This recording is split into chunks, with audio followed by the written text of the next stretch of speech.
चाहे मंशूर में आपने करारदाद रखी थी और आज वो मंजूर भी हुई कॉन्स्टिट्यूशन के हवाले से क्या कहना चाहिए? अगर आपको याद हो, हमने ये कहा था कि असेंबली का पहला बिजनेस जो होगा वो रेजोल्यूशन होगा।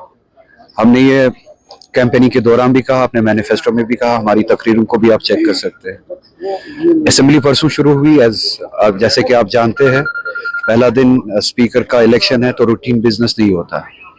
दूसरा दिन ओबिचुअरी का था तो रूटीन बिजनेस नहीं होता। आप सब जानने वाले हैं, आपने असेंबली शायद कवर भी की है, लेजिस्लेशन कवर भी किया है इससे पहले। तो पहले 2 दिन रूटीन बिजनेस नहीं होता है।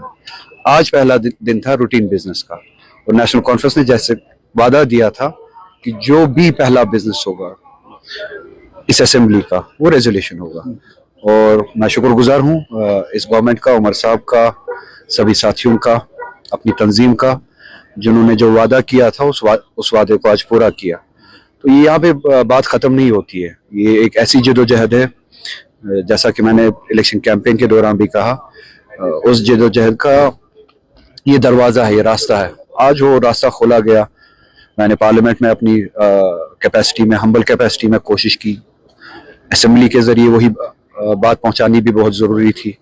तो पार्लियामेंट में जो बात हमने की, आज असेंबली के जरिए जो बात पहुंची, तो ये कंबाइन होके रियासत की कंसोलिडेटेड एफर्ट से या मुहकम तरीके से जो बात पहुंचनी चाहिए थी वो आज मुकम्मल हुई।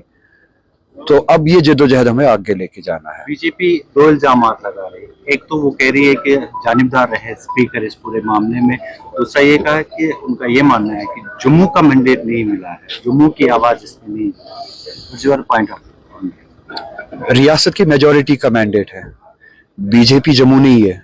जम्मू के बहुत सारे रीजन्स के बहुत सारे मेंबर्स जो है वो नॉन बीजेपी मेंबर्स हैं। इसी तरह से कश्मीर से भी जो मेंबर्स चुन के आए हैं वो भी जम्मू कश्मीर को रिप्रेजेंट करते हैं। तो मेजॉरिटी जो है वो इस रेजोल्यूशन के हक में है, इस सेंटिमेंट के हक में है। आज आपको पता है स्पीकर्स के काम करने के तरीके पे बीजेपी हमें दर्श ना दे तो अच्छा ही रहेगा।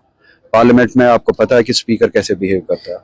न सिर्फ उनका बिहेवियर बायस्ड होता है, बल्कि कभी कभार आप देखते हैं कि वो एथिक्स से भी बाहर जाते हैं, अखलाक से भी बाहर जाते हैं। तो बीजेपी से ये बातें हम सुनना नहीं चाहेंगे। बरोड़ा साहब, यूटी में हम हैं और यूटी में लेफ्टिनेंट गवर्नर साहब के पास ही पहले फाइल जायज थी। असेंबली ने अपना काम किया। What you are expecting from LG office? देखिए, ये मुझसे ये सवाल ना पूछे आप। एलजी's ऑफिस मेरे लिए कोई डेमोक्रेसी में कोई मानी ही नहीं रखता। तो एलजी ऑफिस इस बिजनेस पे क्या करेगा क्या नहीं करेगा उस पर मैं कमेंट करना ही नहीं चाहूँगा, because I don't recognise the office of LG. Undemocratic है, हम पे थोपा गया है। मेरी जिम्मेदारी और हम सब की जिम्मेदारी ये थी कि हम इस असेंबली के जरिए क्या एक्सप्रेशन देंगे, किस सेंटिमेंट को जाहिर करेंगे। और मैं शुक्रगुजार हूँ अपनी तंजीम का, अपने लोगों का, अपने साथियों का, अलायंस पार्टनर्स का भी किसी हद तक, कि वो जो हमने वादा किया था, जो लड़ाई लड़ने की हमने शुरुआत करनी है